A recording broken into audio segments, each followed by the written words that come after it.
Gracias, Sara, y agradecer también a Moy y a todo el equipo de Soli por la invitación para participar en este espacio.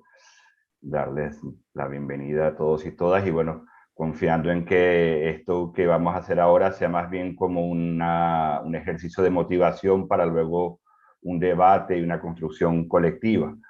Realmente la propuesta que hemos pensado Mariluz y yo tiene sobre todo la intención de servir como de diagnóstico, muy como de punto de partida para los debates y los webinars que vienen en sesiones posteriores, de tal manera que una cosa no se desvincula de la otra.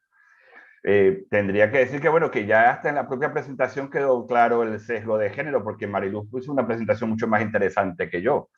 Yo ya ahí con, qué sé yo, que si de la universidad tal o cual, y ella, pues muy bien, Mariluz, dando más vida al asunto. Eh, no tiene poca importancia el recalcar que hablamos, y porque eso va a aparecer en el diagnóstico que vamos a presentar, que hablamos desde América Latina, lo cual creo que, bueno, es importante situarlo. Toda reflexión es una perspectiva particular de lectura, de diagnóstico, y creo que va a ser también importante o interesante luego establecer una interrelación de las distintas lecturas que podamos tener cada uno desde su punto de vista. Bien, yo además debo decir que además del sesgo de género y el sesgo de estar en América Latina, tengo la deformación profesional de haber estudiado filosofía, entonces mis intereses y mis perspectivas pues están condicionadas por eso, digo que tengo ese problema y desde ahí pues pienso las cosas y desde ahí van algunas de mis interrogantes y se va a notar, creo, en la presentación que voy a realizar. Pero bueno, como afortunadamente no todo ha sido academia, también he tenido experiencia junto con Mariluz, de hecho, en la educación popular durante muchos años. Yo quisiera comenzar esta presentación trayéndoles una especie de un ejercicio muy rápido, muy sencillo, donde les pido ya que abran los micrófonos y por favor comencemos a hablar, porque yo ya aquí ya me siento medio incómodo, está todo el mundo en silencio y tal. Que abran los micrófonos y me digan qué ven ustedes acá. Rapidito, no se lo piensen mucho, porque si no, ¿qué ven? ¿Se ve? Pues, Sí, dos dos animalitos tapires preciosos. son, ¿no? Tapires, eso. Ajá, ¿y qué más? ¿Qué Cruzando hay? una carretera. ¿Una mamá Ajá, y una cría o qué? sí, una mamá y una cría de tapires cruzando una No, carretera. una carretera que atraviesa un bosque. Ujú. Sí. Eh, y ya Eh, hay dos lecturas. claro. Fíjense, pues lo interesante es que dependiendo de lo que leamos, nuestra comprensión de la realidad se va a modificar. ¿Son dos tapires cruzando una carretera o es una carretera cruzando un bosque? Claro. Y si yo veo dos tapires cruzando una carretera, pues tomo decisiones en función de eso. Ah, bueno, para evitar que los maten, vamos a acercar la carretera para que los animales no crucen. Pero si yo entiendo que eso es un ecosistema donde hay vida, donde hay relaciones de todos los seres vivos, ya el hecho de lanzar una carretera por ahí es lo que tiene que ser cuestionado también. Pero fíjense entonces cómo nuestra propia lectura no es ingenua, y vamos a decirlo de una vez, no es neutra. Nuestras lecturas están condicionadas por, digamos, el universo simbólico, nuestra inscripción biográfica, nuestros sistemas de referencia socioculturales. Y esa lectura siempre particular, porque toda lectura es hecha desde un punto de lectura, desde un punto de vista, desde un lugar de enunciación, condiciona no solo mi interpretación de esa realidad, sino también que va a condicionar las tomas de decisiones que van a orientar mi intervención en la realidad. Y ese es como un primer punto de partida para todo lo que no solo van a ser las jornadas en general, sino en el que queremos insistir en esta primera webinar. llamando la atención sobre la necesidad de algo que vamos a, por ponerle un nombre, necesitamos pensamiento crítico y necesitamos incluso la crítica de nuestra propia forma de pensamiento para poder entonces realmente abrirnos a la construcción de alternativas. A mí me gusta mucho Louis Bacán, un sociólogo, llama la atención que ese debate sobre si crítica es en la línea marxista, la crítica a la estructura social, a la forma como nos organizamos socialmente, o no, la tradición crítica, siempre en Occidente, es la línea kantiana, que es la crítica sobre las condiciones de construcción de conocimiento. Dice, bueno, pero ¿por qué yo tengo que escoger entre una y otra? El verdadero ejercicio crítico debería pasar por, al mismo tiempo, cuestionar la forma como está organizada nuestra sociedad para identificar ahí incluso asimetrías de poder que se terminan expresando en relaciones de explotación, de exclusión, de dominación, pero también necesito cuestionar las categorías, los conceptos, los presupuestos que movilizo a la hora de hacer la crítica social. Porque si no, puedo estar con muy buena intención intentando transformar la realidad, pero desde un marco conceptual, desde un marco perceptivo que limita terriblemente el ejercicio de la crítica social, o de la crítica cultural, o de la crítica... Entonces, claro, si yo lo que veo es un tapir atravesando la carretera, si esa es mi lectura, yo ahí, pues a partir de ahí enunciaré propuestas. Si me permito hacer el ejercicio en diálogo, y aquí lo interesante es que ya en el diálogo aparecieron las alternativas. Entonces, un primer ya aprendizaje es la importancia del diálogo de saberes que llamaba Freire, para en esas diferencias de perspectiva podernos enriquecer unos y otros, unas y otras. El problema es cuando el marco conceptual es tan rígido y tan predeterminado que ni siquiera nos permitimos cuestionarlo, que es lo que se viene denunciando como el problema del pensamiento único. Y aquí yo podría hacer otro ejercicio rápido, y si alguien ya se sabe el ejercicio, por favor, permita la oportunidad pedagógica para los otros y las otras. A ver, nuevamente, con el micrófono abierto. Díganme 3, 4 formas como se podría acabar la vida humana en la Tierra.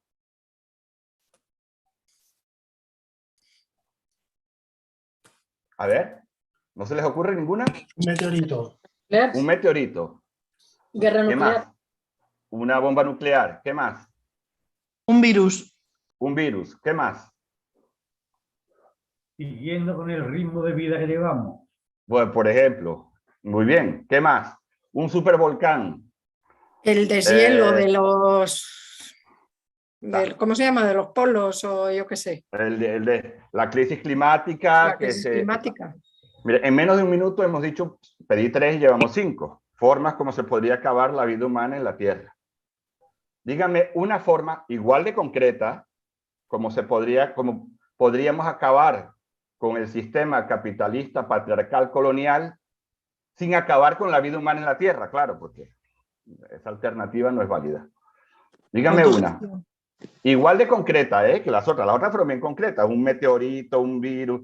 Una forma concreta de acabar con el actual sistema que nos está llevando a acabar con la vida humana en la Tierra, capitalista, patriarcal, colonial. Una.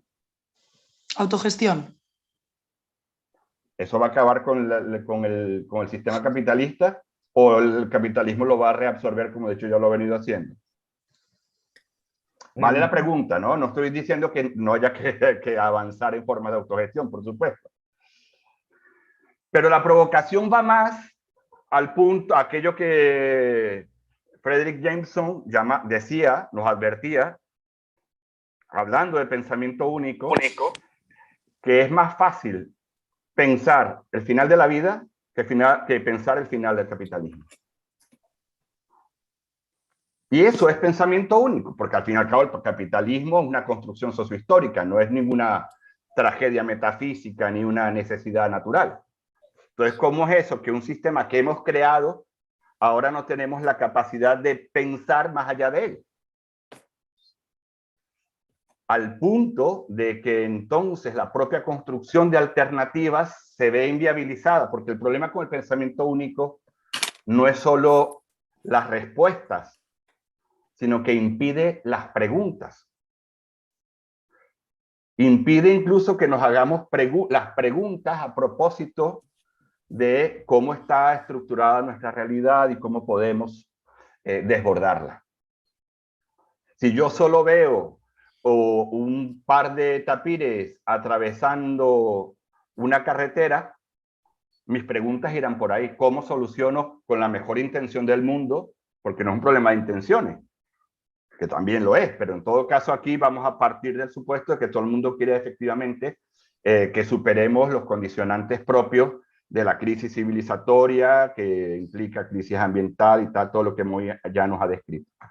Pero bueno, si no tengo ni siquiera la capacidad de formularme la pregunta, porque no tengo los marcos necesarios. Entonces, fíjense el dilema serio al que nos enfrentamos, importante. No digo sin salida, pero creo que hay que comenzar por identificar hasta qué punto estamos dentro de ese propio sistema. Creo que el punto de partida tiene que ser un ejercicio duro de realismo para que tampoco nos propongamos salidas ingenuas.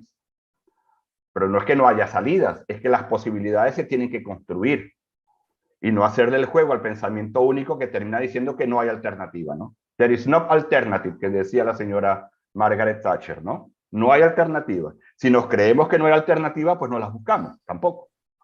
Entonces hay también un ejercicio fuerte e importante que hacer. En todo caso, el contexto de nuestro tiempo, haciendo un ejercicio de abstracción y de generalización, queda fuertemente marcado y yo creo que es importante como ir identificando. Yo voy a hacer una propuesta, pero luego por favor complementemos por la conjunción e interacción, entre otros aspectos, de formas de autoritarismo en lo político, formas de neoconservadurismo en lo moral y formas de neoliberalismo en la racionalidad económica e incluso en la racionalidad, nuevas formas de racionalidad desde la lógica neoliberal. Yo creo que necesitamos además complejizar los análisis viendo las relaciones que se están estableciendo entre neoautoritarismo, neoconservadurismo y neoliberalismo, como para hacer una descripción del cuadro, ¿no? Pero claro, en todo esto que ya veníamos pensando desde hace un tiempo, por ejemplo, llegó la pandemia y a mí me parece demasiado, un término demasiado bien pensante de Boaventura cuando define el virus como un gran pedagogo, pero bueno, suponiendo que la pandemia nos logró enseñar algo, cosa que también estoy dudando, porque creo que estamos queriendo decir que superamos la pandemia y que no ha pasado nada y estamos volviendo como si ya hubiera acabado y sin ningún aprendizaje. Yo creo que sí es verdad que la pandemia, en ese contexto que venimos describiendo, nos permitió identificar algunos elementos que creo que es importante destacar en esta lectura de coyuntura, porque yo creo que por una parte la pandemia nos hizo ver cuán dentro de esa lógica de conocimiento desde la dominación enfrentamos la realidad. A mí me sorprendió que no teníamos 15 días de pandemia y ya había intelectuales que desde su escritorio estaban diciendo cómo iba a ser el mundo después de la pandemia. A mí me parece un ejercicio de arrogancia impresionante. Y ya unos decían que no, que íbamos para un neocomunismo y los otros decíamos que íbamos para el autoritarismo absoluto a través de las digitales. Pues, los análisis podrán haber estado más o menos acertados, pero en todo caso, impresionante que lo que se hizo fue subsumir la realidad a los marcos teóricos preexistentes, en vez de preguntarnos por la novedad histórica que estaba aconteciendo. Entonces, me gustó cuando Rita Segato dijo que quizás lo primero que tenemos que hacer frente a la pandemia es reconocer que no sabíamos. Lo que no sabíamos. Ese punto de partida, decir, miren, tenemos que pensarnos la cosa. Y yo creo que es una invitación de nuevo frente a este contexto de pensamiento único. Pero además la pandemia fue interesante porque nos tomó y nos puso a revisar las prioridades. porque entonces nos dimos cuenta que era prioritaria la alimentación, que era prioritaria la salud y que eran prioritarias las relaciones. Una oportunidad pedagógica la pandemia nos trajo. Pero la pandemia también nos puso a revisar cómo esas relaciones se establecían, por llamarlo de alguna manera, qué sostiene qué. Porque entre otras cosas nos dimos cuenta que toda la actividad de cuidado recaía fundamentalmente sobre las mujeres, pero que toda nuestra alimentación depende del campo. El campo sostiene a la ciudad. Los barrios populares sostienen a los centros de clase media y las mujeres sostienen a la familia. En términos de cuidado concretos, de alimentación, de salud y de actividades de cuidado. Entonces la pandemia fue una oportunidad para hacer esa lectura. Lo que pasa es que al mismo tiempo tampoco el capitalismo se quedó quieto en la pandemia y lo que hizo fue reforzar las lógicas de concentración de capital y todo el avance en materia de capitalismo cognitivo, de capitalismo de vigilancia, etcétera, etcétera. Fue también elementos concretos de la pandemia. Pero la pandemia al fin y al cabo terminó reforzando las relaciones de poder y las estructuras de poder históricamente construidas. Digamos que las exacerbó. Ese contexto de capitalismo, patriarcado y colonialismo racista quedó más que en evidencia nuevamente en el contexto de la pandemia, ¿no? Porque no es igual que la pandemia la hayamos padecido todos y todas de la misma manera. Por ejemplo, yo vivo en Río de Janeiro y solo por traerles un dato que a mí me parece sumamente significativo, en Río de Janeiro, mientras en el complejo de favelas de Maré, que es un complejo de favelas bien popular aquí en Río, la fatalidad de las víctimas de contagio era de 30.4%, al mismo tiempo en Leblon, que es el barrio de clase media alta por excelencia, la fatalidad era de 2.7%. 30.4 versus 2.7. Entonces, no es verdad que el virus sea democrático. El virus será democrático en cuanto a la posibilidad que tenemos de contagiarnos, pero ahí también hay diversidad por los accesos a los sistemas de sanidad, que fueron destruidos por el sistema neoliberal. Pero incluso en la capacidad de respuesta, en la forma como la política pública de salud responde a esa realidad, el virus no es nada democrático. La pandemia no fue nada democrática. Podemos hablar de lo mismo en relación a las consecuencias sobre los índices de violencia machista en el contexto de la pandemia, o cómo, por ejemplo, las poblaciones negras, por lo menos en América Latina, fueron de hecho las más afectadas porque son las que realizan trabajos que se mantuvieron expuestos permanentemente, los repartidores, los cajeros en los supermercados, los conductores de buses, etcétera, etcétera. Entonces, clase, raza y género aparecen como factores de lectura necesarios, repito, aquí leyendo la pandemia, pero que no hace más que ser un indicador de una realidad que ya históricamente construida, que se exacerba, que se vuelve a poner sobre el tapete en el marco de la pandemia.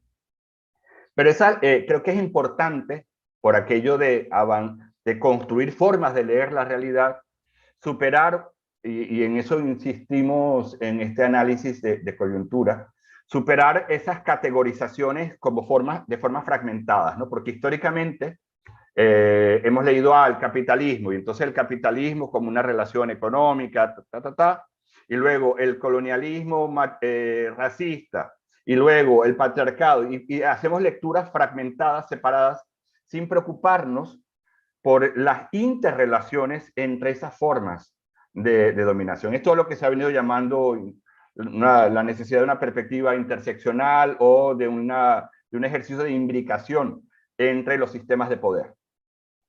Porque, bueno, si en algo, por ejemplo, han contribuido los aportes del grupo del pensamiento decolonial, es que no podemos entender el capitalismo si no lo leemos también a partir de sus interrelaciones con el racismo, con las formas como las poblaciones fueron racializadas y cómo el trabajo fue distribuido. Y las feministas decoloniales van a advertir, y tampoco podemos hacerlo sin meter ahí las relaciones, las formas como se construyeron los géneros también. Entonces, esa necesidad de hacer una lectura interseccional de la realidad creo que es hoy cada vez más importante. Creo que incluso históricos movimientos que intentaron realmente una transformación social, hoy podemos detectar límites en su análisis de la realidad producto de esta fragmentación. Cuando el movimiento sindical le dijo a las compañeras, primero superamos el capitalismo y después vemos qué hacemos con el patriarcado, pues bueno, todavía estamos esperando, ¿no? ¿Cómo es que vamos a hacer primero una cosa y después la otra? Entonces creo que ahí hay un elemento importante para revisar las propias formas como hacemos análisis de realidad hoy, cada uno en nuestros contextos. En este ejercicio, porque además es muy curioso, porque así como los ejes de poder, los grupos de poder se refuerzan entre ellos, en contrapartida, los movimientos y grupos que intentan transformar la realidad nos enfrentamos entre nosotros. Entonces tenemos a las mujeres discutiendo con el movimiento LGBT discutiendo con el movimiento negro discutiendo con los sindicalistas bueno, incluso en términos de estrategia política es un desastre. Entonces no solo necesitamos avanzar en una lectura interseccional, sino intentar identificar la potencialidad política para aquello que Boaventura identificaba como la importancia de una ecología de las luchas. No solo una ecología de los saberes, sino avanzar incluso para una ecología de las luchas. Sin que ningún grupo tenga que abandonar su agenda específica en función de sus demandas particulares, pero intentando entender que necesitamos avanzar en una construcción colectiva que reconozca otras agendas, otras demandas, otros cuerpos, otros territorios y las formas diferentes como los ejes de poder afectan a esos cuerpos, a esos territorios y a esas subjetividades. Creo entonces que en ese intento de construcción de lectura, yo, para ir encaminándome hacia el final, aquí en Brasil se dice 3 veces que ya para terminar, esta es la primera vez que lo estoy diciendo, aquí se dice 3 veces, ya para terminar, ahora sí para terminar y terminando, bueno, para ir encaminando hacia el final de mi intervención, yo quisiera de esos ejes destacar, porque creo que tiene particular relevancia, sin quitarle importancia, por supuesto, a los otros, y siempre intentando hacer una lectura interseccional, identificar cómo en esa construcción de pensamiento único en el que estamos metidos, el neoliberalismo tiene una particular capacidad de afectación, por ejemplo, en lo que muy bien describió en efectos de cambio climático, en crisis civilizatoria, incluso en camino hacia el colapso, pero entendamos desde ya, no existiría neoliberalismo, capitalismo neoliberal, sin el retrocruce con patriarcado y con el colonialismo racista. Pero creo que en esta construcción de pensamiento único, de nueva razón del mundo, que llaman Christian Laval y Pierre Dardot, son 2 autores desde los que me gusta pensar este desafío del neoliberalismo, creo que es importante entender que efectivamente hemos ido entrando progresivamente en una lógica de absoluta expansión de la mercantilización del mundo de vida. Todo se convierte en mercancía y eso es propio de la lógica capitalista. Todo es mercancía, todo es susceptible de transformarse en mercancía. Incluso las alternativas verdes al capitalismo tradicional, incluso en nuestro mundo de relaciones, ustedes ya no tienen amigos, ustedes tienen capital relacional. Entonces uno se vende, por ejemplo, cuando determinadas empresas contratan expresidentes, empresas energéticas contratan expresidentes, están contratando su agenda telefónica, porque lo que están contratando es el mundo de vínculos y relaciones que le permite su influencia política. Todo se transforma en mercancía. Pero además, ese ejercicio no solo se da en el plano de la materialidad objetiva, sino que se da también en el ejercicio de la subjetividad. Nosotros pasamos a evaluar todo nuestro mundo de vida a partir de las relaciones de beneficio, costo-beneficio. Entonces yo evalúo mis relaciones en función de cuánto me cuestan y qué me aportan. Es una progresiva, una tendencial absolutización de la lógica económica, en el peor sentido de la palabra, incluso del mundo de las relaciones. Y eso se presenta como si fuera un hecho natural. Entonces, el neoliberalismo que tiene como fundamento antropológico que cada uno se asuma como un empresario de sí mismo. Entonces yo soy empresario de mí mismo, pero además entiendo que los otros también son empresarios de sí mismos en una sociedad de mercado, porque bueno, una economía de mercado lleva a una sociedad de mercado. Si yo soy empresario y el otro es empresario, las relaciones se establecen vía contrato. El mundo de las relaciones queda reducido al mundo de la contratación en función del beneficio mutuo. Pero lo que está detrás es que el valor que orienta la sociabilidad es la competencia. Entonces, mis vínculos se establecen en función de interés mutuo vía contrato, pero fundamentalmente de competencia. El otro es siempre un potencial enemigo.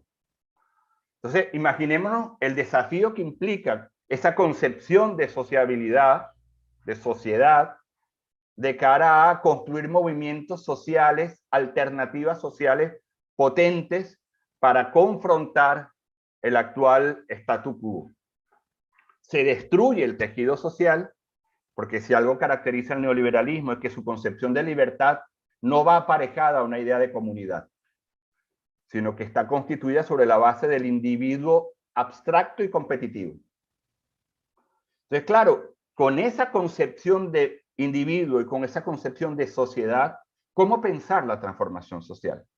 Creo que ahí tenemos un desafío fuerte aparejado al sistema neoliberal, a la subjetividad neoliberal, de la que no podemos hacer abstracción a la hora de hacer el diagnóstico y pensar alternativas.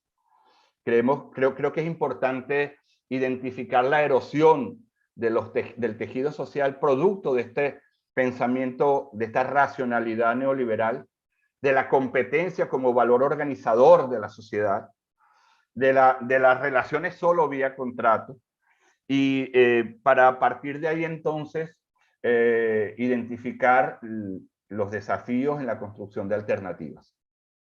Yo no voy a alargarme en la presentación de alternativas porque, bueno, además va a haber otras, en este ciclo de conferencias, va a haber otras conferencias más enfocadas en eso.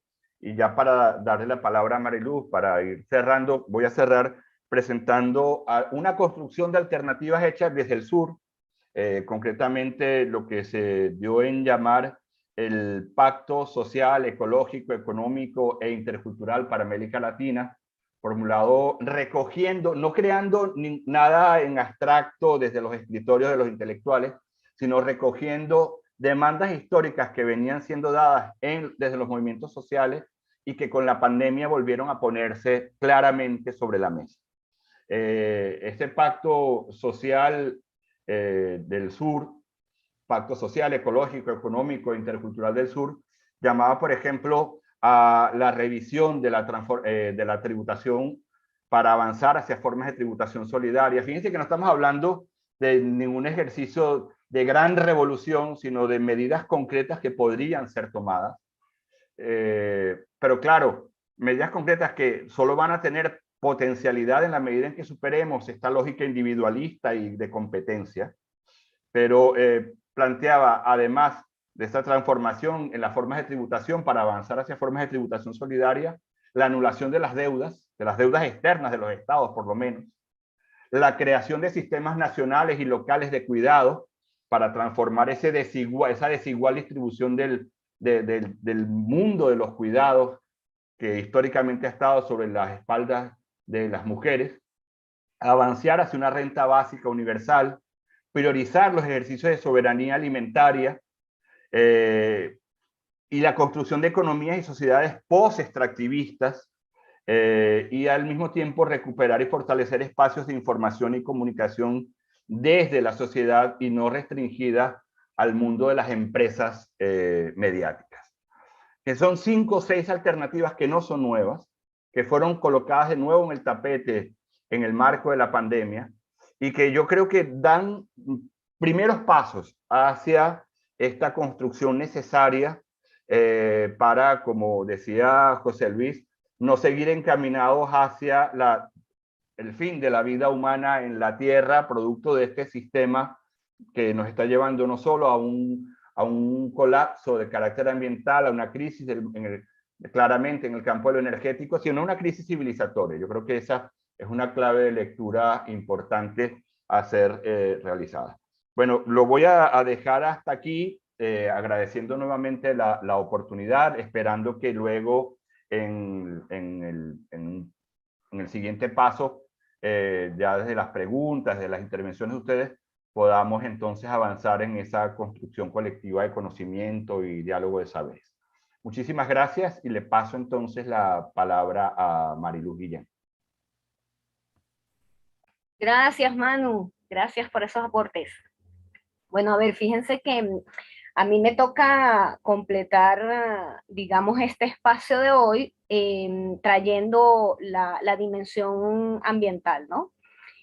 Y yo quisiera comenzar por tomar algunas cosas que dijo Manuel, ¿no? Porque desde esta mirada del pensamiento crítico, yo siento que uno de los grandes aportes, y bueno, sobre todo desde el pensamiento decolonial, que para nosotros ha sido así como una fuente súper rica de nuevas miradas del mundo, ¿no? Y diversas.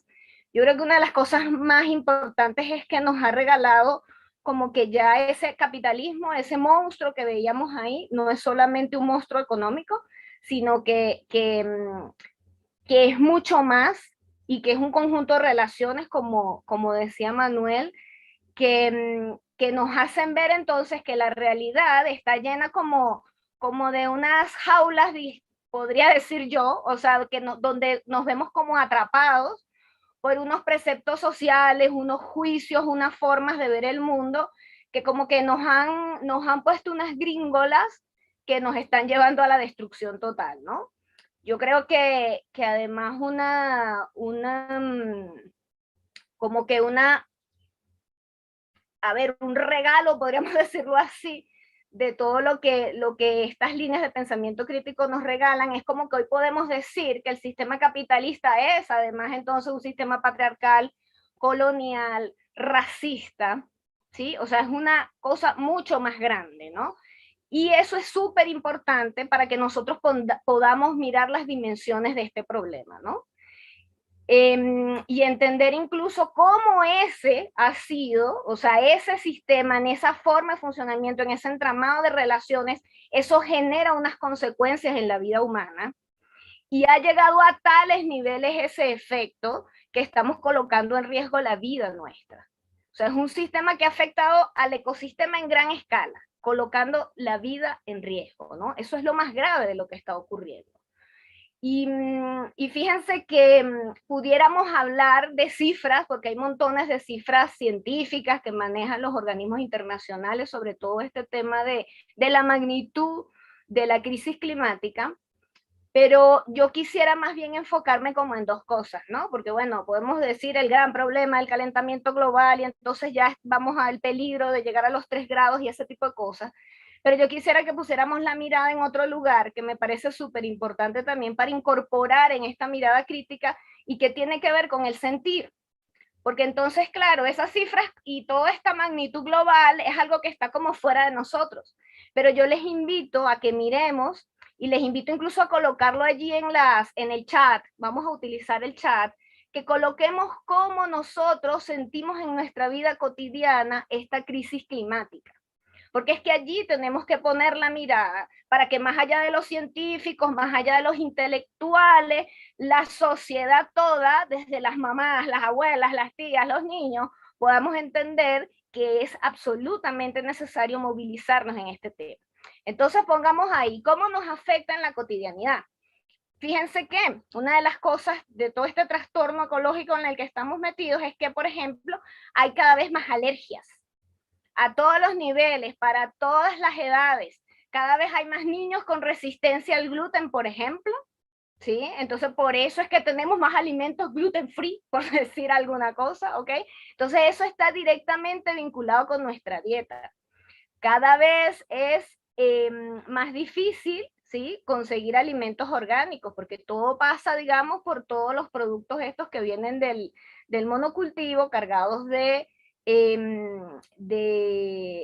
contaminantes que generan enfermedades. Fíjense, cifras de cáncer, o sea, yo es que les reto incluso a decirme si no han tenido cerca a una persona con cáncer. ¿Ok? Porque a este nivel de efecto sobre nosotros estamos hablando. O sea, tenemos familiares, amigos con cáncer, niños con alergias, nosotros mismos tenemos problemas. ¿Ok? Como decía por allí alguien al inicio, vivimos en una locura de estrés continuo, donde vivimos corriendo, donde vivimos de un lado a otro y somos incapaces de estar en presencia plena para escuchar al niño cómo le fue en la escuela. Todas esas cosas son efectos del cambio climático, porque son efectos del sistema, este sistema que se viene cimentando, ¿sí?, en todas estas formas de mirar el comportamiento social y que podemos hoy día llamar capitalista, patriarcal, colonial, racista y altamente contaminante, le agregaría yo, ¿ok? Pero entonces, además quiero agregarles algo, no solo es que nos afecta así en la cotidianidad de nuestra vida, sino que además hay grupos sociales a los que afecta de una manera incluso más grave que a nosotros. ¿Ok? Entonces es importante, o sea, la crisis climática no afecta de la misma manera a todos. Y ahí les quiero comentar algunas cosas, porque estas cifras sí me parecen más interesantes. ¿Ok? Entonces fíjense, por ejemplo, organismos internacionales tienen cifras como que alrededor de 123 millones de personas pobres en el mundo, justamente, qué casualidad, son ellos los que viven en las zonas de mayor riesgo de inundaciones, por ejemplo. ¿Ok? Incluso hay cálculos del Fondo Monetario Internacional, además, fíjense estas coincidencias, donde dice que el cambio climático va a afectar de tal manera justamente las posibilidades de la vida humana, que estaríamos hablando de un incremento de la pobreza de 68 millones a 135 millones para el 2030. Entonces, es mirar cómo el cambio climático, cómo el efecto negativo sobre el ambiente incrementa la cantidad de personas pobres, las personas cada vez en mayor nivel de riesgo. Incluso zonas del mundo como África del Sur, donde está el Sahara, el Asia Meridional, son regiones donde se concentra la mayor cantidad de población pobre y son las mayores, que tienen mayores riesgos en términos del cambio climático, ¿no? Incluso zonas donde además hay muchos conflictos sociales, conflictos políticos y entonces además inundaciones, fenómenos de sequías, fenómenos de temperaturas más altas, de inundaciones que hacen cada vez mucho más caótico el mundo, mucho más difícil para la supervivencia, ¿no? Entonces eso nos permite mirar que pobreza y cambio climático realmente podríamos identificarlos como los mayores desafíos del mundo que nos toca vivir.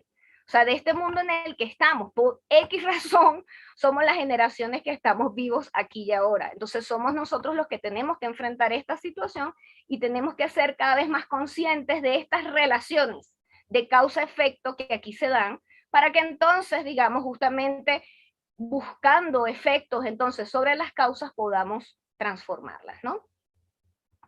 Y fíjense que digamos desde la mirada de lo conceptual y de lo político, estos efectos del sistema capitalista, patriarcal, colonial, racista, no son una casualidad porque tienen que ver con, y ahí me voy a atrever a meterme al mundo filosófico de Manuel de Ladito, con el tema de que tiene que ver con una forma de entendernos como seres humanos, ¿sí? Y tiene que ver con un momento, ¿sí?, donde precisamente se privilegió la comprensión del humano como por encima, como superior al resto de la naturaleza y por tanto con el privilegio de dominarla y de explotarla, ¿no? Entonces justamente es un tema nuclear, porque es allí donde necesitamos hacer el cambio, donde necesitamos entender que, bueno, esto de dominar a la naturaleza, la verdad, no nos ha ido nada bien. Entonces sería como conveniente que nosotros comenzáramos a ubicar, quizás de una manera más humilde, cuál es el lugar que verdaderamente los seres humanos tenemos en este contexto, ¿no? Y por si fuera poco, no solo fue que en algún momento nos pretendimos por encima de todo lo demás, de toda la existencia, sino que además allí se comenzaron a surgir ideas, propuestas que tenían que ver con el progreso. Y entonces el progreso también se convirtió así como en la gran razón para motorizar la vida humana en sociedad y la vida individual también. Entonces es así el siempre lograr mucho más, la competencia continua, el infinito avance, avance, avance lineal, irreversible total, y que es lo que nos ha llevado a estos niveles de completa locura. ¿Sí? Entonces es muy, muy importante hacernos conscientes de cómo somos nosotros los que compramos esa idea, ¿sí? Socialmente, y cómo eso se traduce en nuestras, incluso en nuestros deseos más humanos y más simples, de bueno, o sea, yo estoy aquí, yo quiero tener una casa, quiero tener un título, quiero tener y tener y tener, ¿no? Y todo eso se nos ha metido, ¿sí? En lo más íntimo de nuestro ser. Y es allí donde nosotros tenemos que atrevernos a buscar. Y el cambio, ¿sí? Va por allí, ¿no? Por ese, cómo nos vamos encontrando, si eso hace sentido o no, si nos hace sentido o no a nosotros, y qué posibilidades tenemos de transformarlo, ¿no? Y bueno, entonces todo esto nos lleva a pensar, efectivamente, a sentir que bueno, es urgente, o sea, no podemos esperar más, tiene que haber una ruptura con este modelo que nos trajo hasta este lugar. Y entonces no se trata simplemente de que sembremos más árboles, lo cual es por supuesto muy importante, sino que nosotros definitivamente necesitamos pensarnos un modo, ¿sí?, de funcionamiento económico y social que sea menos extractivo y que genere nuevas formas, nuevas propuestas para la vida humana, ¿no? Y este sentir de esta transformación, de este cambio, tiene que ver con colocar en el centro el valor de la vida.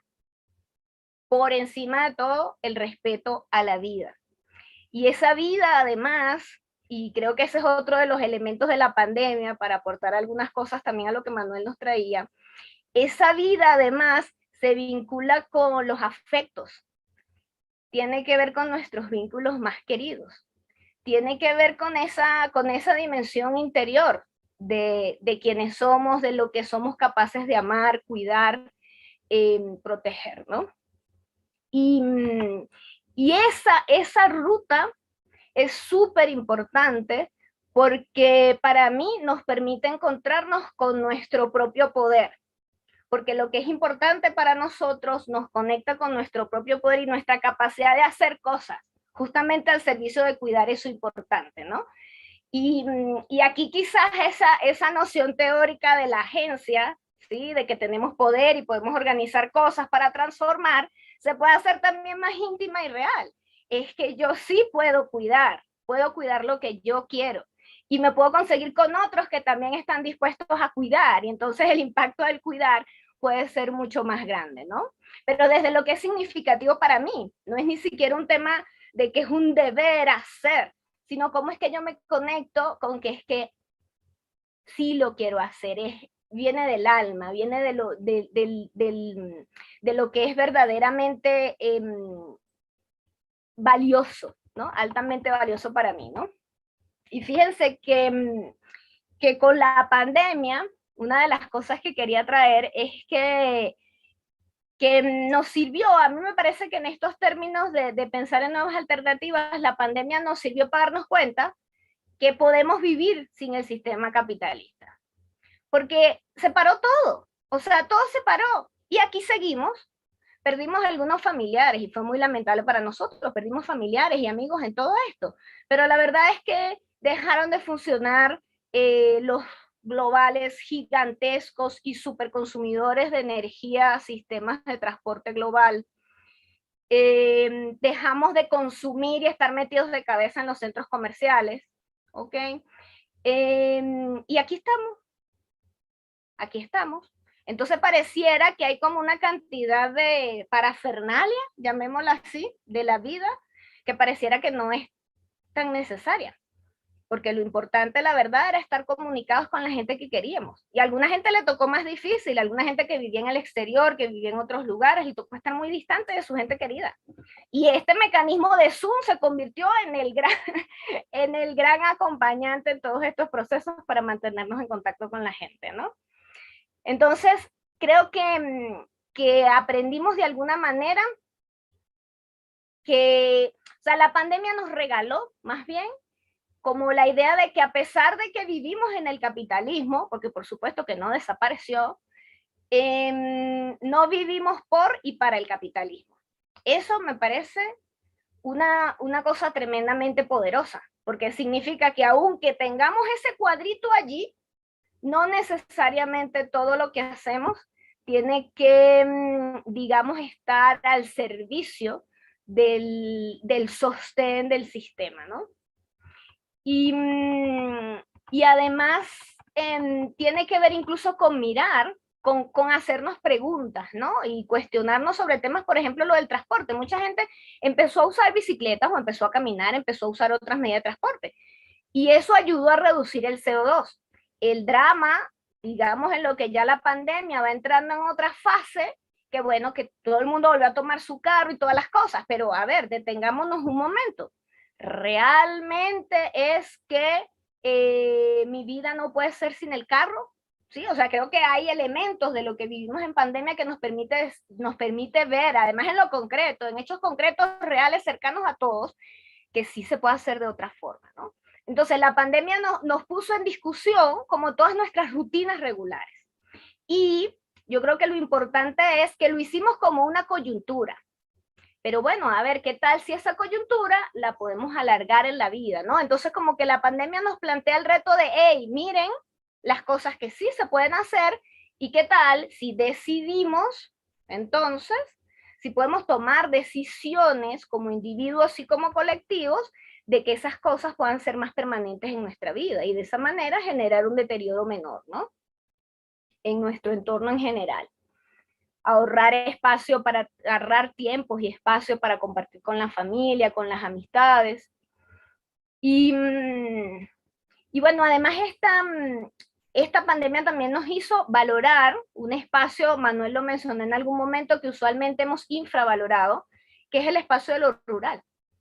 De hecho, mucha gente, incluso hace poco vi unas cifras de España, mucha gente en España estuvo incluso comprando y mudándose hacia zonas rurales. Eso pasó en muchos países, de unas cifras de Turquía, o sea, eso pasó en todos los países, la gente tendió a irse a la ruralidad. Y logró seguir trabajando y haciendo cosas desde lo rural, ¿no? En principio. Entonces ese es otro de esos momentos coyunturales que nos hace preguntarnos, bueno, y es que la vida no podría ser también entonces desde el ámbito de lo rural, no podríamos atrevernos a hacer otras cosas. No podríamos atrevernos a desarrollar espacios productivos también en esos espacios rurales, retomando, digamos, incluso prácticas ancestrales, originarias, menos contaminantes. Entonces, bueno, Moy, me perdí el tiempo, no sé cómo voy del tiempo, ¿me estás hablando? Cuéntame el tiempo. Entonces, bueno, evidentemente, esta transformación que tiene que ver mucho con, para mí, con que nos podamos conectar en la cotidianidad con los efectos que no queremos, que podamos tomar decisiones, también pasa porque nos hagamos conscientes de que esto está sucediendo en todas partes del planeta, ¿no? Y que en tanto, entonces nosotros también pudiéramos comenzar a preocuparnos por esos temas del planeta, pero no, digamos, a través de los espacios tradicionales, buenísimo, no a partir de los espacios tradicionales, sino incluso, ¿sabes? Porque cuando queremos saber de las noticias o de lo que pasa en el planeta, usualmente entonces nosotros queremos ver las noticias, los noticieros, queremos leer los periódicos, y ¿qué tal si además de eso, nosotros nos preocupamos, bueno, por mirar a las organizaciones sociales que funcionan en nuestras localidades, mirar sus agendas, esa agenda que mencionaba Manuel, por ejemplo, tiene que ver con una plataforma de organizaciones de muy diverso tipo, de muy diverso tipo y escala. Y la realidad es que eso, o sea, nosotros podríamos acercarnos mucho más a esas asociaciones, mucho más a sus actividades, mucho más a ser activos en apoyar una agenda de cambio de gente que ya lo está haciendo. Porque además estas cosas de las que estamos hablando, de la ecología, de producir de manera distinta, de estándares de vida menos contaminantes, saludables, etcétera, son cosas que existen, solo que se han mantenido, digamos, en espacios invisibilizados frente a lo que son estos discursos dominantes de la matriz del sistema en la que vivimos, ¿no? Entonces, la verdad no es muy difícil acercarnos y atrevernos a mirar entonces en esos espacios, ¿no? Y entonces entender que de esa manera nos vamos haciendo actores también capaces de juntarnos con otros y de influir en escalas más amplias de la política, porque efectivamente es tremendamente necesario que para hacer ese switch de prácticas individuales a prácticas locales podamos juntar esas conciencias que se van despertando, ¿no? Y ahí entonces entrar en la posibilidad de influir en definiciones de políticas públicas, por lo menos estas cosas que venía comentando, por lo menos con los temas del transporte, con los temas de los servicios, porque definitivamente otra de las cosas que nos enseñó la pandemia es que los gobiernos sí son capaces de tomar medidas de gran impacto, incluso de ponerse de acuerdo todos los países cuando la agenda es definitivamente una prioridad, ¿no? O sea, efectivamente aquí, por ejemplo, el tema del uso del tapaboca, por hablar de las cosas básicas, de las políticas, de las medidas de la pandemia, fue un discurso que se dijo en todos los idiomas, en todos los noticieros, en todas las políticas, en todos lados. Entonces, definitivamente sí es posible ponernos de acuerdo sobre cosas. Entonces, otra vez, si lo hicimos en la coyuntura, ¿por qué no colocar esa misma fuerza entonces en la posibilidad de hacerlo para la cotidianidad, para la regularidad, para el desarrollo, para la transformación de este sistema? ¿Okay? Entonces, bueno, esos son los grandes boquetes que abrió la pandemia y que yo siento que como individuos y como movimientos nosotros tenemos que seguir, como se dice, como excavando, ¿no? Seguir abriendo, seguir usando, seguir presionando por ello, ¿no? Entonces, bueno, retomando como lo que vengo diciendo, es súper importante entonces una y otra vez decir que la agenda de respeto a la naturaleza, a la agenda ambiental, no es simplemente de mí hacia afuera, sino tiene que ver entonces de incorporarnos como parte de esa diversidad que habita el planeta y que definitivamente tiene que pasar por el cuestionamiento al sistema y por la transformación de este sistema de dominación. Fíjense que esto tiene que ver con una matriz de opinión que es muy, digamos, como muy dominante en los temas ambientales, que es el hecho de que, bueno, nosotros esta crisis simplemente la superamos con innovación tecnológica en términos de tecnologías, valga la redundancia, que nos reduzca el impacto de los humanos en el ambiente. Entonces es muy importante entender que esa es una arista de este problema. Evidentemente necesitamos cada vez mucho más tecnología verde, llamémosla así, pero no pasa simplemente por sustituir una cosa por el otro, sino que tiene que ver cómo, ¿sí?, todo esto se distribuye a nivel planetario completo, y por eso allí entran las nociones de la justicia global, ¿no? Y fíjense que allí es muy importante porque efectivamente nosotros podemos decir, por ejemplo, independientemente de que son temas igual muy controversiales en el tema ambiental, por ejemplo, grandes aportes en términos del uso de la energía, como el uso de los carros eléctricos, por ejemplo.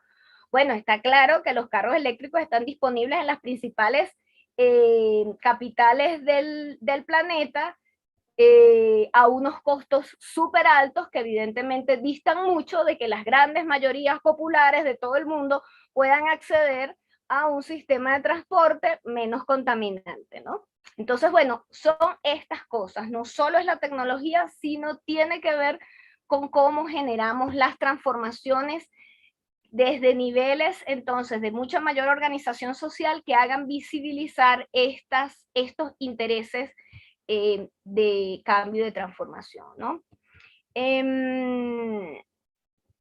Porque en todo caso, entonces, esta transformación es una transformación global, social, completa.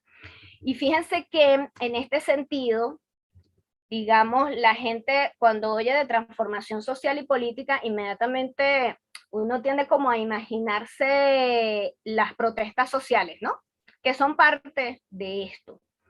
Sin embargo, una de las cosas que yo creo que la crisis ambiental coloca por delante de manera importante es que no se trata simplemente de que hagamos movilizaciones, de que la protesta social tenga espacio y legitimidad también, ¿no? Porque por supuesto se ha criminalizado mucho, sino que además es necesario que nosotros entendamos que se trata de crear nuevas propuestas, de construir cosas nuevas y de demostrar desde allí, ¿no?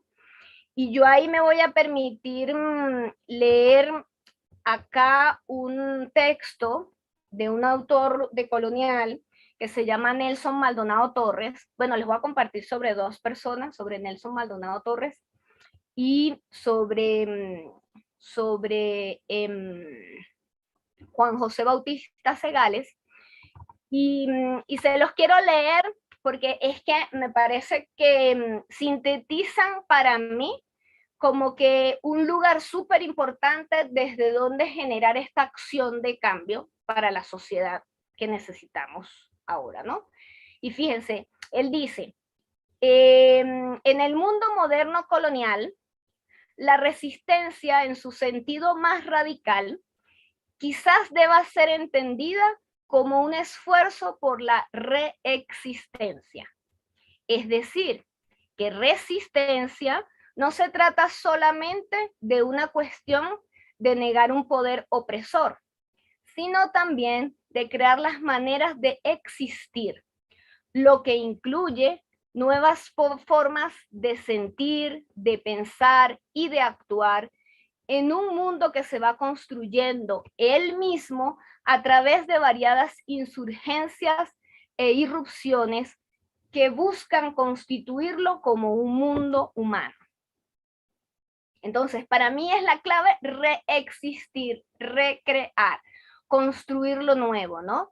Y allí a mí como que me hace completo sentido toda la propuesta de la resiliencia local y la justicia global, porque justamente tiene que ver con cómo nosotros frente a esta crisis global justamente somos capaces de colocar la vida, la protección de la vida en el centro y de desarrollar fortalezas que están destinadas a adaptarnos a los cambios bruscos de este colapso global, pero desde el nivel local.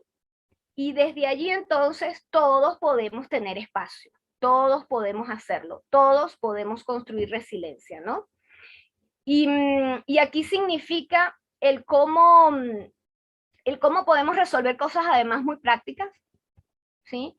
Cómo desde allí entonces podemos enriquecer, darle más vida, más diversidad también a la organización social, porque bueno, definitivamente este sentido de comunidad también es un sentido que tiene que ver, bueno, con nuestra existencia humana. Y ahí les regalo el otro texto, que esta vez es de Juan José Bautista Segales, porque él coloca en el centro dos cosas vitales. Uno, la necesidad de crear sentido de vida, porque bueno, justamente esta posibilidad de transformarnos tiene que ver con cuál es el lugar del propósito humano en la vida, y el recuperar lo que él llama la comunidad de vida.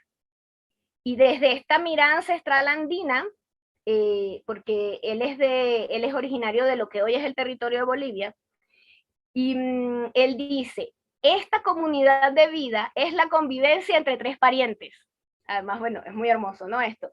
Y él habla de, somos los seres humanos con la naturaleza, que para esta cosmovisión es la Pachamama, y con nuestros ancestros, ¿no? Entonces miren el valor del conocimiento ancestral, de las prácticas que nos permiten una visión, una convivencia más armónica con los otros seres de esta tierra, y además los seres humanos y la naturaleza, ¿no? En una relación completamente diferente. Entonces eso nos permite que cuando hablamos de resiliencia local y de justicia global, nosotros estemos trayendo entonces modelos colaborativos, o sea, pongamos en el centro el desarrollo de modelos colaborativos, el de tecnologías apropiadas, el de la interdependencia, el del lugar del cuidado, que además no solo es de las mujeres, sino que es un asunto social, es un asunto de distribución entre los diferentes roles y los diferentes géneros. Es un tema de ecodependencia, o sea, de la conciencia de cómo la vida humana depende de todo su entorno natural, que tiene que ver también con el lugar de la importancia suprema, como decía Manuel cuando habló de la salud de la alimentación, o sea, la suprema importancia de la alimentación, e incluso reconocer, pues, cómo en pandemia, de hecho, nosotros tuvimos más acceso a productos locales que eran más fácil de llegar a las zonas donde podíamos estar, y bueno, cómo definitivamente aquí se va desarrollando un poder social, ¿no? Allí también desde la solidaridad global con otros pueblos, también entender cómo protección de derechos indígenas es un tema tremendamente importante en esto, porque, vale, aquí estoy atenta al tiempo, ok, porque bueno, resulta que esos pueblos indígenas han venido siendo los guardianes de los territorios, que hoy podemos decir que son sumideros de carbono, y que nos permiten algún tipo de contención de todos estos indicadores vinculados con la crisis ambiental, ¿no? Esto tiene que ver con apoyar la producción agroecológica de alimentos, tiene que ver con todo lo que son la comprensión y las prácticas del decrecimiento, ¿sí? Está vinculado con aprendizajes que tienen que ver con repensarnos las formas en que nos vinculamos individual, familiar, comunitariamente, y definitivamente entender que este es un momento como que no es simplemente, a ver, de hacer propuestas, o sea, es que no estamos como haciendo algo tan nuevo, lo que estamos es como recreando nuestro sentir, mirando lo que existe alrededor de nosotros y pudiéndonos sumar a esos espacios que ya han venido haciendo cosas, ¿no? Y cómo así podemos ir siendo espacio de mayor incidencia. Y yo aquí para cerrar, también quiero decir que en esa agenda, en lo que no es que es nada nuevo, pero hay temas que van recobrando importancia, en esos temas de la agenda social, por lo menos que con la que Manuel cerraba, hay temas de transformación tributaria vinculados con mayor equilibrio en términos de los tributos de las personas que más poseen, el tema de la anulación de la deuda, temas internacionales históricos, el tema más nuevo, pero que va teniendo relevancia en la agenda, como el tema de sistemas nacionales y locales de cuidado, pensando en que bueno, que se trata de personas que están en condición de dependencia, sean personas mayores adultas, sean personas con algún tipo de discapacidad, sean niños y niñas. Entonces, que bueno, que una sociedad para sostener a quienes más merecen el cuidado, pues debe organizarse también institucionalmente para ello, ¿verdad? El tema de priorizar la producción de alimentos, el tema del potenciamiento de economías locales, y bueno, definitivamente priorizar esta, digamos, agenda alternativa de la acción local, más cercana a lo orgánico, a lo natural, a lo saludable, mirando que desde allí, construyendo, potenciando esos escenarios, nosotros definitivamente podemos incidir en esas macroestructuras del sistema, que nos han mostrado que realmente tiene muchas grietas, y por ahí podemos hacer mucho. Así que bueno, hasta aquí lo dejo para que sigamos con las preguntas. Gracias. Sí, vale. Un poco era al hilo de lo que planteaba Manuel, en cuanto que todo se mercantiliza y que todo va en costo-beneficio para cada uno, ¿no? Entonces yo ponía un ejemplo en el grupo en cuanto al tema, por ejemplo, de una donación que se realiza, lo digo desde mi experiencia, a una ONG, ¿no? Y más de una vez tengo que reconocer que he dicho, bueno, ¿y esto cuánto me beneficia en el IRPF? Hasta que ya llega un momento que digo, pero vamos a ver, gilipollas, tú esto lo haces por lo que te beneficia del IRPF o por lo que realmente sientes de apoyo a esa ONG, ¿no? Entonces yo lo que quería es, si nos puedes aportar algunos tips donde nosotros podamos analizar, porque claro, lo mismo que yo me di cuenta en aquel momento, pasado ya un tiempo, me gustaría tener más recursos para poder analizar más el día a día, ¿no? Porque la verdad es que por mucho que llevo toda la vida luchando contra el sistema capitalista, pero bueno, lo que está claro es que estamos embuidos en él y que nos domina por todo sitio, ¿no? Gracias. Y luego la otra pregunta, Amaya, ¿te parece que la suelte? ¿Sí? La otra pregunta era cómo hacer de esta temática compleja una temática atractiva para la población juvenil que no siente ningún tipo de interés y además sin caer en una visión catastrofista, ¿no? Porque entendemos que bueno, las imágenes impactantes del mundo se destroza es, ostras, pues te pone ahí como con toda la tensión, pero luego a la hora de trabajar de manera continuada con población adolescente y juvenil, pues te das cuenta que les da igual, que prefieren hablar de sexualidad, que está muy bien, pero no es un tema atractivo. Entonces, bueno, esa era la pregunta. ¿Cómo hacemos? ¿Respondemos ahorita o acumulamos las preguntas de los dos grupos? Pues bueno, si os parece, vamos respondiendo, Vale, ¿no? vale. Bueno, yo creo a ver, yo no soy ningún iluminado del asunto. Yo creo que aquí lo interesante sería si pudiéramos compartir entre todos y todas los tips que nos ayudan, porque creo que todos tenemos una cierta, no solo sensibilidad, sino como un cierto aprendizaje en este camino, y sería muy interesante poder aprovechar estos espacios para ayudarnos unos a otros, unas a otras en cómo ir construyendo una clave de lectura que nos permita salir de esa forma de pensamiento único y de esa burbuja, ¿no? A mí, José Luis, yo creo que, a ver, a mí hay algunas cosas que me ayudan personalmente, pero repito, ojalá los demás y las demás pudieran también compartir las suyas.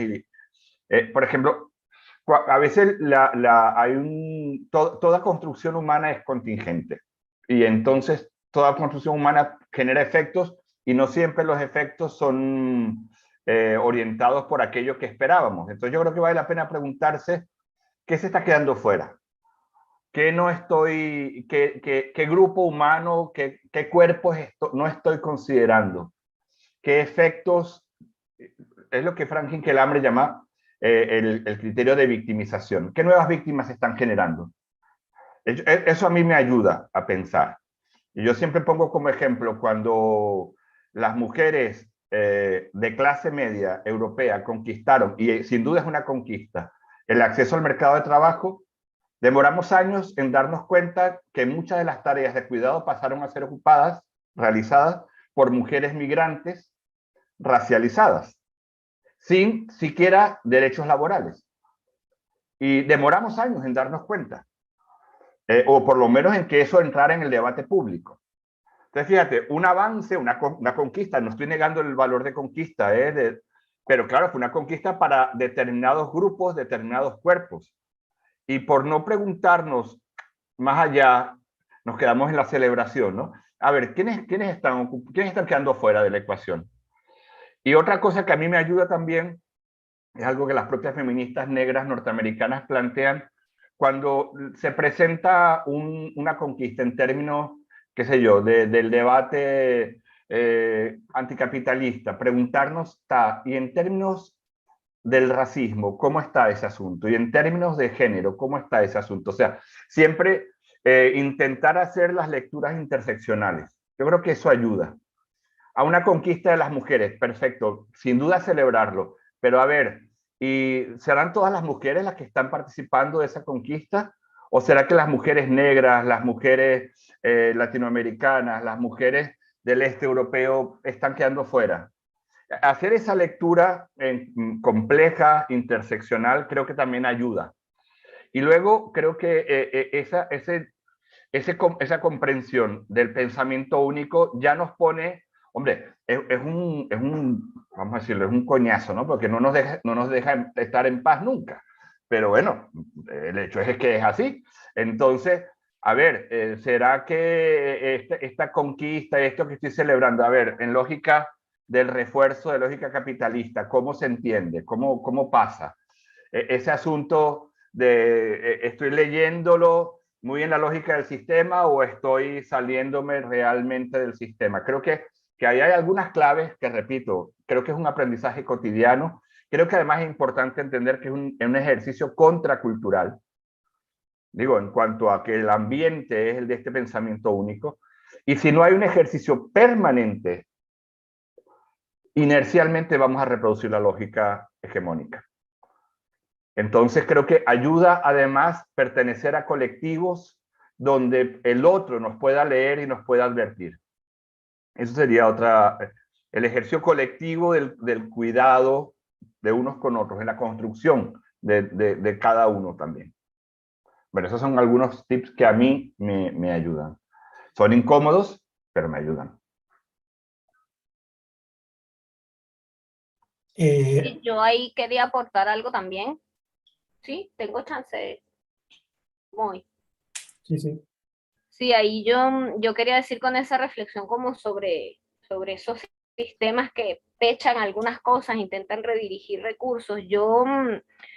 A ver, yo creo que es como mirar los matices, pues, ¿no? Y no, porque por ejemplo lo que decía José Luis bueno, me ofrecen una reducción si yo contribuyo con una acción social en términos de los impuestos, entendí yo, ¿verdad?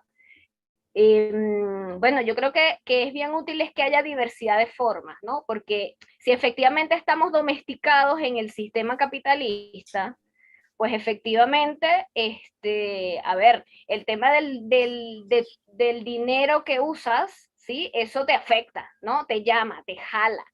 Y te digo, por ejemplo, bueno, yo soy de familia colombiana-venezolana, entonces como que estoy vinculada con ambas realidades, ¿no? Entonces te puedo decir una cosa, por ejemplo, en Bogotá los servicios públicos son tremendamente costosos, pero una cosa enorme. Y a mí me llamó mucho la atención que yo llegué de viaje a visitar una familia y mi tía lo primero que me dice después de que me saluda es, Marilu, súper importante, ojo con el agua que gastas. Mi mamá, mi tía, no es ecologista, no, o sea, sabes, nada, pero me dice, Mariluz, ojo, entonces te pido por favor no se baja el agua solamente si haces pipí, o sea, ese tipo de cosas, ¿no?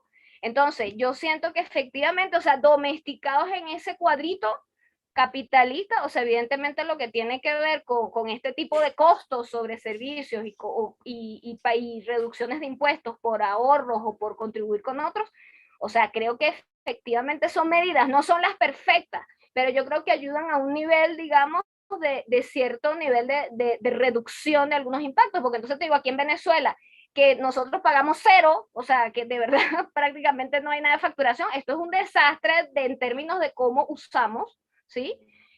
Los servicios públicos, la luz, el agua, o sea, todo es así como el desbarajuste total, ¿no? Entonces, yo creo que sí esas medidas no son las perfectas, pero nos ayudan. Lo que yo siento es que quizás desde esa movida social importante de la que hablaba Manuel, yo creo que es importante cómo promovemos otras cosas complementarias que vayan más a ampliar una conciencia de sensibilidad ambiental y social. Porque entonces pudiera ser que entonces, bueno, haya más posibilidades, por ejemplo, de apoyar proyectos sociales, apoyar proyectos de reforestación, apoyar programas de disminución de la violencia, o sea, más bien como incluso poder darle a contribuciones o reducciones de impuestos, o sea, en ambas vías, digamos, le podamos dar cara, o sea, eso, o sea, tú estás pagando estos impuestos y estás contribuyendo con las mujeres de tal comunidad a reducir los niveles de violencia, por decir una cosa. O estás en este dinero en concreto, está sirviendo para apoyar proyectos de reforestación en la montaña tal, en la localidad tal, en el lugar tal, ¿no? Entonces yo creo que es como diversificar y ampliar opciones y darle más cara como más cara de conexión real a quienes estoy yo ayudando, con quienes estoy contribuyendo, porque creo que eso es lindo, eso es conexión directa, ¿no? Y lo otro que preguntaba Sara sobre los jóvenes, yo creo que los jóvenes nos llevan una morena en estas cosas, porque creo que andan más fuera de un montón de prejuicios, ¿no? Y la misma rebeldía y la cosa. Yo creo que además en términos de conexión con la naturaleza, yo creo que es súper importante las acampadas, los espacios de estar allí, además del disfrute, del gozo de estar con los de su misma edad, de compartir. O sea, creo que esos son espacios para desde allí, desde lo lúdico, desde lo sabroso, desde el disfrute, conectarlos con, porque somos parte de la naturaleza, porque es importante cuidarla y porque hay unas lógicas de las cuales tenemos que escapar, ¿no? E inventar otras formas de hacer las cosas. Entonces yo creo que es desde ese lugar y ahí aprendemos todos, aprenden ellos y aprendemos nosotros también. Pero una cosilla, a mí me gustaría aportar también alguna cosilla con la visión educativa, ¿no? Porque me toca de cerca, ¿no? Estoy en educación social, formándome como educador ambiental, entonces para mí también me supone un reto, ¿no? Al final, el cómo llevar este tipo de temas, ¿no? A la juventud hoy en día, ¿no? Entonces yo creo, por lo que yo veo, ¿no? Desde mi ya terminando el graduado, que primero creo que hay que sensibilizar y después concienciar, ¿no? Es decir, yo uso mucho, por ejemplo, el tema de los talleres, de dar talleres, de unir la teoría y la práctica, ¿no? Al final, eso es lo que se lleva, ¿no? Es decir, propiciar experiencias de aprendizaje reales que en la adolescencia, ¿no? Por ejemplo, pues se lleven, ¿no? Un recuerdo o hagan una especie de aprendizaje servicio, ¿no? A la comunidad y que vean que lo que se refleja en los libros, ¿no? Y esa teoría se puede llevar a cabo, ¿no? A la realidad y confrontar un poco. Entonces, yo creo que los talleres, el aprendizaje de servicio, también hemos sido capaces de dinamizar voluntariado, ¿no? Que van, por ejemplo, de jornadas, de acampadas, de a lo mejor recogida de basura y plantación, ¿no? Eso al final siempre llama mucho la atención. Y bueno, también a través del tejido asociativo, a través de, bueno, de asociaciones, ¿no? que están más cerca, ¿no? Y yo, por ejemplo, he tenido la experiencia de participar en proyectos, por ejemplo, Erasmus Plus, incluso en proyectos de cooperación internacional que, bueno, que pueden los adolescentes participar y pasar una semana formativa trabajando permacultura, ¿no? Por ejemplo. Y creo que el dar también visibilidad a eso, ¿no? Y propiciar esa sensibilización, por ejemplo, a través de redes sociales virtuales, pues, y hacer llegar esa información, ¿no? Y ese conocimiento a ese público, pues podría estar muy interesante para sensibilizar y después despertar conciencia, ¿no? Entonces, bueno, estos son unos apuntes que yo, bueno, intento en mi día a día llevar también a cabo como educador y bueno, quería simplemente pues compartir. Sí, yo quería añadir antes que las sesiones del 12 de mayo y del 24 seguirán siendo de diagnóstico, pero las del 18 y el 26 ya entronca con la parte de respuestas socioambientales y en concreto la del 31 de mayo es sobre estrategias para la resiliencia local y la justicia global. Y ahí podremos aterrizar las propuestas que desde este enfoque creemos que se pueden ir dando, ¿no?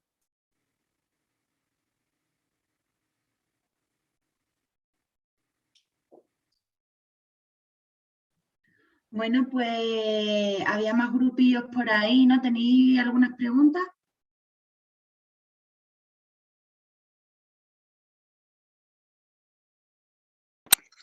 Hola, voy a hablar yo, voy a tomar la palabra. Hola, me llamo Elena y yo estaba en la sala 3 con Jorge y con Paqui. Entonces, sobre lo que hemos estado hablando es de cosas que nos han ido llamando la atención y queríamos pedir alguna sugerencia, porque alguna respuesta igual es como complicada, ¿no? Pero bueno, a ver si nos pueden hacer alguna sugerencia. Una, sobre algo que ha comentado Manu, ¿no? Cuando ha hablado de que de los diferentes sistemas, o sea, el sistema capitalista, heteropatriarcal, racista, capitalista, ¿no? como mientras estos sistemas cabalgan y nos socializan, ¿no? Los ejes de opresión, ¿no? Realizan alianzas y la gente que está en los movimientos sociales cada vez están más enfrentadas, ¿no? O se enfrentan en vez de unirse, ¿no? Entonces, para él, en esta situación, ¿qué cree que son los elementos que hacen que la gente que estemos en colectivos nos estemos enfrentando, ¿no? Cuando realmente estamos luchando por por una sociedad más justa, más igualitaria, etcétera, ¿no? ¿Qué es lo que cree que tal? Nosotras hablábamos de, por ejemplo, el ego como protagonista, ¿no? Por ejemplo, pero no sabemos tampoco, ¿vale? Luego también cuando se hablaba del pensamiento único y del pensamiento interseccional, ¿no? Nos planteábamos también, ¿no? La importancia de las heridas interseccionales, ¿no? A la hora de poder enfrentarte a un análisis interseccional, ¿no? Y poder establecer alianzas, ¿no? Con otra gente o con otras personas, ¿no? Que están como en ejes de opresión respecto a tus privilegios, ¿no? Y luego también el papel de los cuidados, ¿no? En estos análisis y en estas prácticas, ¿no? Luego, cuando Mariluz hablaba de la importancia de recrear el sentir, ¿no? Y las transformaciones desde el sentir, ¿no? Nosotras nos preguntábamos, ¿no? Como se ha dicho, ¿no? Que en el sistema capitalista todo está mercantilizado, ¿no? Y también los cuerpos, ¿no? Como nosotras, este sistema capitalista, nuestro cuerpo también está mercantilizado y está muy alejado de nuestro sentir, ¿no? Si queremos hacer una pedagogía del sentir, tendremos que sentir, ¿no? Y realmente el concepto de cuerpo como sentimiento está muy alejado dentro de nuestra educación, ¿no? Entonces, cómo empezar a sentir lo que realmente somos, ¿no? Como decía ella, el alma, ¿no? También de Mariluz, ¿no? Cuando hablaba de lo micro, ¿no? Desde una perspectiva importante de lo micro, ¿no? Hablábamos, ¿no? Y bueno, una de las personas integrantes hablaba de cómo en algún foro, ¿no? se decía, ¿no? Que la gente que está en colectivos, la gente que está todo el día analizando, ¿no? Que es capaz de analizar los sistemas, ¿no? Pero que ya ha llegado el momento y el desafío, ¿no? De empezar a analizar lo micro, que es lo que nos cuesta realmente, ¿no? Y ya dos cosas más, ¿no? Hemos hablado también de lo que podemos cambiar, ¿no? Y hablábamos de las miopías, ¿no? Con las que vivíamos cotidianas, ¿no? Por ejemplo, ¿qué hacemos frente a los cierres de los comercios locales, ¿no? Como forma de consumo, que es una consecuencia, ¿no? Etcétera. Que hay cosas que igual podemos apelar a nuestra responsabilidad individual para luego llevarlo al colectivo, ¿no? Pero no desde la culpa o de la exigencia, ¿no? Sino como de una reeducación, ¿no? Y luego también hablábamos de que nos ha resultado interesante el concepto de ecología de lucha y que nos hubiese gustado, nos gustaría, ¿no? Que se profundizara un poco más. Bueno, ya está. Gracias. Muchas gracias, Elena. Bueno, en esta lógica de diálogo de saberes, ¿no? Que nadie tiene la respuesta y todos estamos aprendiendo de todas y vamos en camino. Yo creo que algunas cosas que ayudan a superar esa confrontación, a ver, las diferencias existen y el conflicto hace parte del proceso, no se trata de invisibilizar ni las diferencias ni el conflicto, pero creo que sí, algunas cosas tenerlas presentes nos podrían ayudar. Por una parte, ustedes plantearon ya el tema del ego. Yo creo que además hay un problema también en relación a las formas como comprendemos la forma como está organizada la sociedad. O sea, si yo digo que el único problema es el problema del capitalismo, ahí hay un problema incluso de marco teórico, de cómo entiendo que se organizan los ejes de dominación y de opresión. Si mi propio marco conceptual me impide reconocer y validar la lucha de otros y otras, pues ahí hay un asunto que creo que hay que... Y ahí entonces todo el ejercicio de los desafíos de los procesos de formación tiene mucho que ver. Creo que además, y tiene que ver con otra cosa que planteaste sobre la herida interseccional, yo creo que justamente también es un asunto de oportunidades de espacios de formación que no son solo cursos, sino incluso los diálogos. Por ejemplo, el problema es el racismo, pero es que el eje es la blanquitud. O sea, reconocer que todos y todas estamos atravesados por esos ejes de diferenciación. O sea, porque siempre identificamos al otro, ¿no? El racismo es con el negro, ¿no? Pues el sistema tiene que ver con el blanco, la responsabilidad, la construcción del sistema. También los hombres tenemos género, y tiene que ver hasta con los propios marcos conceptuales, y que no es solo un asunto de teoría, sino de cómo identifico qué fuerzas atraviesan mi propia corporalidad y me constituyen como sujeto individual y como sujeto colectivo. Creo que ahí hay un elemento importante.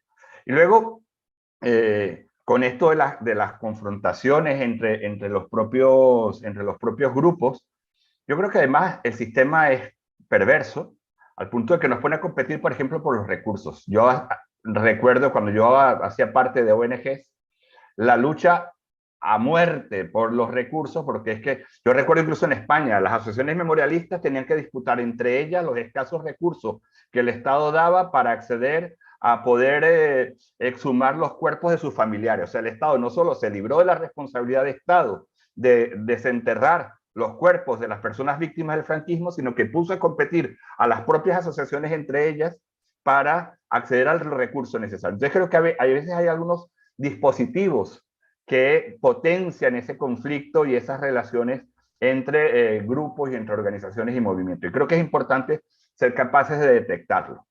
He dicho el tema de los propios marcos de comprensión, de los marcos teóricos, y luego estos dispositivos que ya son como más concretitos, lógicas del propio poder que nos pone a luchar unos con otros y unas con otras.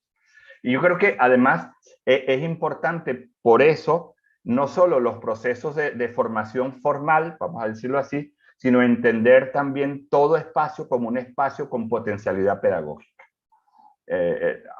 Atender a la oportunidad pedagógica que implican nuestro mundo de vida permanentemente. Hombre, no es que nos vamos a convertir en el que está todo el tiempo dando un curso y un sermón, tomándonos una cervecita, pero entender que efectivamente la construcción de subjetividad se va dando en los distintos ámbitos de la vida. Y creo que ahí es una oportunidad que no podemos perder. Diría así como una primera reacción a lo que has planteado. Sobre ecología de las luchas, lo que creo es que ahí tenemos un desafío grande incluso en términos metodológicos. Cómo ponernos a escucharnos de unos movimientos con otros, porque estamos tan absolutamente superados por los propios desafíos que a veces nos cuesta agregar, bueno, encima ahora tengo que ponerme con esto, yo estas otras, para escuchar también, pero creo que hay un problema de falta de comprensión del problema, porque si yo realmente entiendo que, por ejemplo, no voy a superar el capitalismo, hombre, suena ya bastante, ¿no? Si yo no asumo las bases racistas y las bases patriarcales del capitalismo, pues yo nunca me voy a siquiera preocupar por hacer ese ejercicio de aproximación. Entonces creo que hay un asunto de carácter metodológico en el que tenemos que avanzar, creo que hay un problema de marcos teóricos desde los cuales enfrentamos la realidad y creo que hay un problema de sensibilidades también. Por ejemplo, yo puedo ser un sindicalista tremendamente entregado y ser un absoluto machista. Y entonces no voy a creerme el cuento de que la lucha de las mujeres es tan válida como la mía. Entonces creo que hay un asunto importante de la interseccionalidad y es que ningún eje de opresión a priori tiene prioridad, sino que cuál eje de opresión tiene primacía va a depender de la configuración específica en cada territorio y en cada realidad sociocultural. Entonces ahí creo que eso abre un poco el campo a análisis donde otros y otras entran y podemos establecer no solo alianzas, sino articulaciones de vida que realmente permitan la construcción de una agenda mucho más amplia.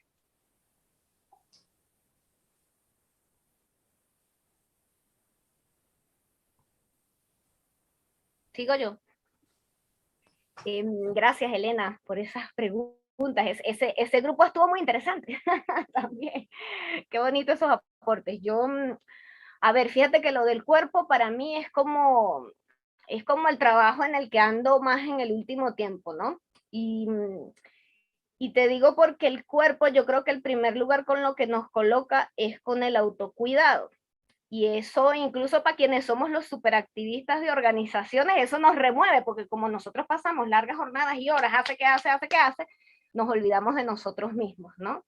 Entonces yo creo que mirar el asunto desde ahí es bien poderoso, porque hasta nos coloca en un lugar de mayor humildad. O sea, de mayor humildad incluso de la propia capacidad de incidir en el cambio, ¿no? Pero a la vez nos conecta con un lugar muy profundo que nos permite acercarnos de otras maneras a la gente. Fíjate, por ejemplo, yo vengo años pero en un proceso de transformación personal. De hecho, fíjense que a mí Moy me conoció atravesando un cáncer de mama. Ese cáncer de mama fue el hecho histórico en mi vida que me hizo salir de la ciudad al campo, que era una cosa que yo añoraba, ¿sí? Y fíjate que en ese trabajo con el cuerpo, con la salud, entonces uno se va juntando con gente que puede ser que en principio no está viendo todos estos temas políticos grandes, pero que está comprometido con el tema de la salud. Y el tema de la salud te va conectando con la producción de alimentos orgánicos. Y la producción de alimentos orgánicos te va conectando con que hay unos problemas de contaminación tremendos, ¿sabes? Y así, desde como esos corazones que son sensibles a cosas muy particulares, te vas conectando con redes de gente donde podemos entonces también solidarizarnos y entrarnos a mirar estas cosas más grandes. Y fíjate que empezamos por el autocuidado del cuerpo, por la salud. Pues entonces, esos son temas, yo creo que son además parte de unas sensibilidades como que bien activadas, como que se han estado activando muchísimo en los últimos tiempos y que son espacios donde nosotros podemos ir construyendo espacios sociales que nos permitan ir construyendo estrategias más grandes también de impacto, porque entonces toda esta gente que está con el tema de la alimentación saludable, por ejemplo, es susceptible de ser plataforma de apoyo para propuestas de política sobre el cambio de la producción de monocultivos a cultivos orgánicos, por ejemplo, por decir una cosa así, digamos, muy grandota y general. Sí, pero yo de verdad, y esa es una frase de Galeano que me viene acompañando a mí en el último tiempo mucho, y es el tema de que esas acciones que parecen muy pequeñas son súper individuales porque multiplicadas por todos lados son el potencial de transformación gigantesco, ¿no? Entonces, yo siento que empieza mucho ahí, en el cuerpo, en mi salud, en mi afecto, en la gente a la que yo cuido, la gente que me preocupa. Entonces creo que esos son espacios que hemos venido desde nuestra mirada de las políticas grandes que hemos dejado por fuera y que son espacios en este momento y más después de la pandemia que nos hacen ver que son verdaderamente importantes. Fíjate, incluso cosas, por lo menos creo que fue José Luis, alguien habló al inicio del tema del estrés, ¿no? Y yo lo tomaba como parte de efectos del cambio climático, el estrés que vivimos, efectos del sistema. Y fíjate que, por ejemplo, yo en estos últimos tiempos concretos, por mí he estado investigando una cosa que son los ciclos circadianos. No sé si alguien ha escuchado de eso, pero los ciclos circadianos tienen que ver con los ritmos de energía en nuestro cuerpo, con la hora en que nos levantamos, en que nos acostamos. Y eso para nosotros, mentes preocupadas por el capitalismo, parece una cosa loca. Pero resulta que comenzando con prácticas muy sencillas, recuperamos energía que nos permite hacer otro montón de cosas que son de nuestro interés, ¿no? Y nos permite estar activos y presentes también para otros. Entonces, son ese tipo de cosas que creo que además nos permiten conectar con un montón de gente súper sensible, súper hermosa, que yo creo que eso es súper potente para estas movidas globales, de carácter global. A ver, quería decir otra cosa con lo que decía Manu, la pregunta sobre los movimientos y sobre estos temas de las plataformas. A ver, yo además del tema de la humildad, yo creo que hay otra cosa que es el de que nosotros los superactivistas nos sentimos que somos capaces de todo el tiempo, ¿no? Y yo creo que esas plataformas más amplias de lucha también nos implica como a mirar, bueno, hay cosas estratégicas en las que nos podemos juntar. Y bueno, y nuestro ámbito de trabajo más concreto son las sensibilidades en las que está cada uno, pues las mujeres, en el tema racial, en el tema del derecho tal. Entonces, bueno, o sea, es como entender que, a ver, que podemos sumar ganas a una agenda más grande sobre asuntos estratégicos que tocan de alguna manera todos los otros temas, pero que eso no significa que yo dejo de hacer mis cosas, sino que es como que voy incluso incorporando en mi trabajo que hay una sensibilidad más grande y hay una estructura que nos afecta a todos, ¿no? Entonces, bueno, como yo, aunque trabaje con los derechos de las mujeres, puedo mirar que, bueno, que hay una estructura de opresión global para todos, ¿no? Y voy como que enriqueciendo mi mirada, como que transmitiendo una mirada más rica, sin que eso significa que yo descuido el trabajo concreto local, además súper importante que pueda estar haciendo con alguna cosa, ¿no? Entonces es como tratar de compatibilizar ambas cosas, y que creo que sí es posible, ¿no? Ahí.